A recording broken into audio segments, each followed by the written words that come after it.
बाद आप फिर वो गलती करेंगे? नहीं तो अगर परिस्थिति वैसी, मुझे अगर कोई मारने आएगा तो मैं तो मारूंगा। हाँ, आप सभी चैनल को सब्सक्राइब कर लीजिएगा। जो भी यूट्यूब पर देख रहे हैं चैनल को सब्सक्राइब कर लीजिए और शेयर कीजिएगा। जय श्रीमान नारायण दोस्तों, मैं सीरियस स्वागत करता हूं अपने YouTube channel reaction by serious में। तो मैं आज फिर हाजिर हूं आपके लिए भक्ति में एक नया इंटरेस्टिंग वीडियो लेकर, जिसमें हम देखेंगे गुरुजी के सामने एक मुसलमान व्यक्ति आता है और हमारे अपने सनातन धर्म के ऊपर ऐसी ऐसी बातें करता है, ऐसे ऐसे सवाल उठाता है, जिसे सुनकर गुरुजी हो जाते हैं बहुत ज़्यादा क्रोधित। जी हाँ दोस्तों, आपने सही सुना, पूरे पंडाल में सन्नाटा छा जाता है और वह गुरुजी उससे कहते हैं, तुम को अपना धर्म नहीं पता, हमारे धर्म की बेइज्जती करते हो, तुम अपना धर्म देखो कितना नीचा है। तो फिर जब ये सब बातें गुरुजी के साथ उसकी होती हैं, फिर गुरुजी ने उसको क्या कहा है, गुरुजी ने कैसे करके उसको सारी बात समझाई है, आज हम इस वीडियो में देखने वाले हैं फ्रेंड्स। तो ना ज़्यादा आपका कीमती वक्त बर्बाद करते हुए स्टार्ट करूँगा आज का इंटरेस्टिंग में वीडियो। आया है आखंड, जो हमारा हिस्सा है, 2 दिन पहले की बात है। हाँ, उसकी बहन को किसी ने बलात्कार किया था। वो लड़का बलात्कारी अंदर आया, मगर वो 2 महीने में जमानत पे छूट गया, तो उसके भाई ने उसको बाहर मार दिया।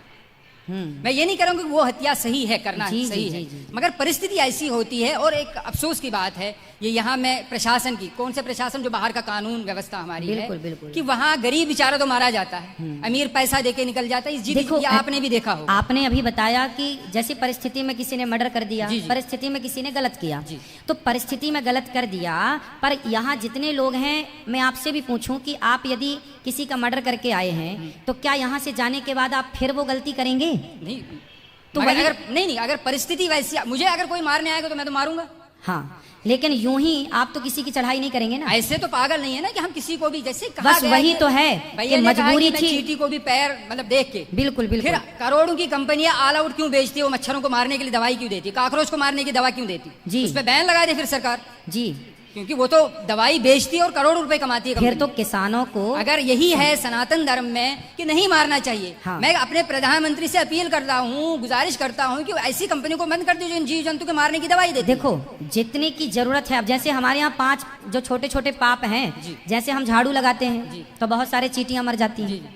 हम लोग बारिश गर्मियों में घड़ा में पानी भरते हैं तो ठंडक के कारण बहुत सारी चींटियां आती हैं, मर जाती हैं। हम लोग लकड़ी और कंडा समझते हैं, गाय का सूखा गोबर, उसको ओपले बोलते हैं। क्या बोलते हैं आप? ओपले। जैसे घर में चूल्हा, आजकल तो गैस का जमाना है, आज के 100 साल पहले लोगों की रोटियां घर के चूल्हे पे बनती थी। चूल्हे पर लकड़ी और कंडा, ओपला लगाया जाता था। उस ओपले में बहुत सारे जीव जंतु होते थे कि नहीं? तो वो मारे जाते थे जब हम रोटी बनाते थे। तो ऐसे कुछ सामान्य पाप हैं जो हमसे नित्य होते हैं। जैसे हम चल रहे हैं, चींटियां मर जाती हैं। किसान खेत में चने बोता है, इल्ली लग जाती है तो दवाई का छिड़काव करके इल्लियों को मारना पड़ता है। मारना पड़ता क्योंकि वहां मारने की इच्छा नहीं है, वहां पर मजबूरी है।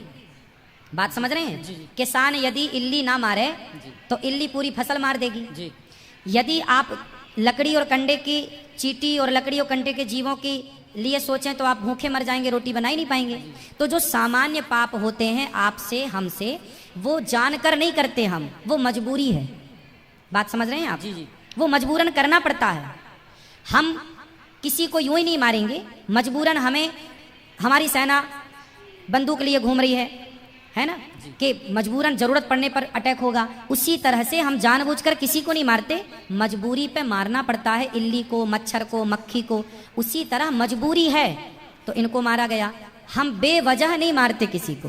बात ये नहीं है कि आप क्यों मारते हैं, बात ये है कि वे वजह क्यों मारते हैं। बस बात ये है, वे वजह। वही मैं भी कह रहा हूँ ना कि ये गलत धारणा है कि हमारे धर्म में शायद किसी को बिला वजह मारा जाता है। जी। ऐसी धारणा बाहर न जाए। हर धर्म, कोई भी धर्म नहीं सिखाता। हाँ, बस बात भाई यही ताली बजा रहे हैं कि आपकी बात पे सही बात है, मगर किसी भी धर्म में, हमारे धर्म में, अगर ये मुझे एक, जिसको लाइफ साइकिल कहते हैं, जी, जीवन चक्र, जी, कि ये चीजें हैं। अगर पेड़ काटना भी पाप है, हाँ, मगर रबर, अगर पेड़ ना काटा जाए, रबर ट्री जो होता है, तो गाड़ियों के टायर नहीं बनेंगे। बिल्कुल बिल्कुल, जिस वो आवश्यकता है, जिस गद्दी पे आदमी बैठ, आवश्यकता है, बिल्कुल। तो रीजन है। मगर जब मारा जाएगा, जब वो जानवर काटा जाएगा, तभी उसकी खाल निकलती है, तभी उसको, बहुत से लोगों का जीवन चलता है, जूते चमड़े का कारोबार, ये सब चलता है। तो उसी ऊपर वाले ने दिया है, उसी ने अगर हमें परमिशन दी है कि आप इसको मार के कुर्बानी या खा सकते हैं, तो इसमें मेरी नजर में कोई गलत बात नहीं। ठीक है, आप यदि रीजन दे रहे हैं तो मैं रीजन, मैं आपकी बात को काट नहीं रहा हूँ, साइंटिफिकली एक प्रूफ है। हाँ। गुरुजी आखिरी बात कर रहा हूँ जी जी जी कि जो शाकाहारी जानवर होता है उसके जो टीथ होते हैं, दांत होते हैं, वो सपाट होते हैं जी। और जो मांसाहारी होता है, चाहे वो कुत्ता हो चाहे वो शेर हो, जो मांस खाता है जी जी उसके 4 दांत नोकीले होते हैं जी। मगर ऊपर वाले ने मनुष्य को भी 4 नोकीले दांत दिए हैं। रीजन यही है कि अगर सिर्फ दुनिया में, सिर्फ मैं मुसलमानों की बात नहीं कर रहा हूँ, अमेरिका में क्रिश्चियन है, जूस हैं, जितने भी धर्म हैं, सब में खाया जाता है। क्या मांस? जी नहीं तो मांस खाया, और हर किस्म का मांस खाया जाता है। मांस खाना सही मानते हैं आप? जब परमिशन, जब मुझे मेरे ईश्वर ने, जिसने मुझे जना है, उसने परमिशन दी है, तो तब हाँ, तो मैं कोई बात मानूंगा। आपके हिसाब से सही है, पर हम हिंदुओं के हिसाब से, हम देखो मांसाहारी जो कुत्ता होता है ना, जितने भी मांसाहारी जानवर हैं वो जिह्वा से पानी पीते हैं। कुत्ता चाट कर पानी पीता है, शेर चाट कर पानी, बिल्ली चाट कर। लेकिन जो शाकाहारी जानवर हैं, बकरी है, गाय है, ये होंठों से, मुंह से पानी पीते हैं। अब आप बताइए कि आप मुंह से पानी पीते हैं कि जिह्वा से चाट कर पानी पीते हैं?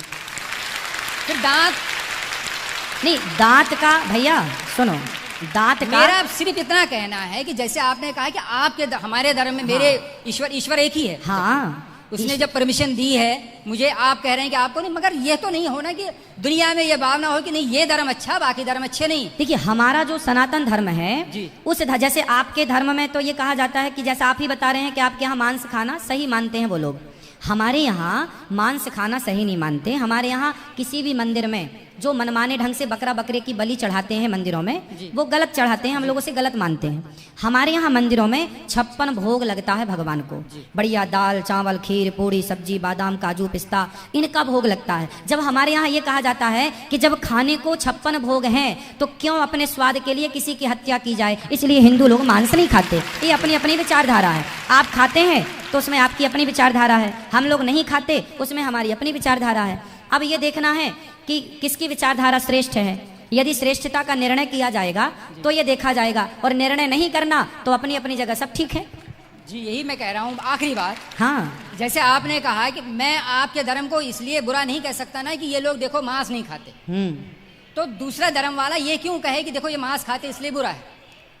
फिर मेरी नज़र में भी बहुत ही निम्रता से मैं आखिरी बार कहता हूँ, जैसे मेरी नज़र में शंका सवाल उठते हैं हाँ, कि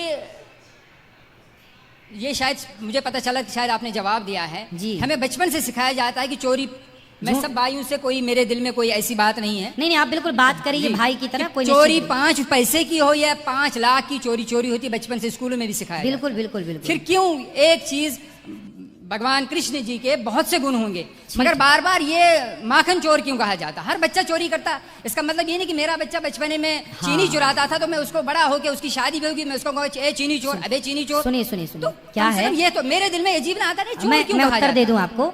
आपने बोला 5 पैसा चुराए या 5 लाख चुराए, पर भगवान कृष्ण हमारे माखन चुराते हैं। माखन ना 5 पैसा है ना 5 लाख, खाने पीने की चोरी नहीं मानी जाती। वही मैं भी कह रहा हूँ, मगर फिर और हमारे यहाँ भगवान कृष्ण को ना चित्त चोर कहा गया है। क्या कहा गया है? चित्त चोर। चित्त चोर, चित्त मतलब हृदय। माखन चोरी का मतलब है मक्खन के जैसा जिसका मन होगा उस मन रूपी माखन की चोरी कर लेते हैं भगवान। ये मतलब मेरे मन में एक सवाल था कि मतलब अजीब सा लगता था कि ऐसा क्यों कहा जाता है। आपने उसको स्पष्ट कर दिया। जी जी, बाकी धन्यवाद। खुश। और कोई सवाल हो तो पूछिए, आप अच्छा लग रहा है। हाँ, तो कैसी लगी आपको आज की इंटरेस्टिंग वीडियो? देखा आपने उस मुसलमान व्यक्ति को गुरुजी ने कितनी आसानी और सरलतापूर्वक क्रोधित होकर गुरुजी ने कैसे करके उसकी सारी बात का उत्तर दिया है। और आपको आज की वीडियो कैसी लगी, या आप लोग मुसलमान लोगों के बारे में क्या सोचते हैं, या आपकी क्या राय है, या मुझे कमेंट सेक्शन में बता सकते हैं। फ्रेंड्स, मिलता हूँ ऐसे ही दूसरे किसी इंटरेस्टिंग वीडियो को लेकर। तब तक के लिए जय श्रीमान नारायण।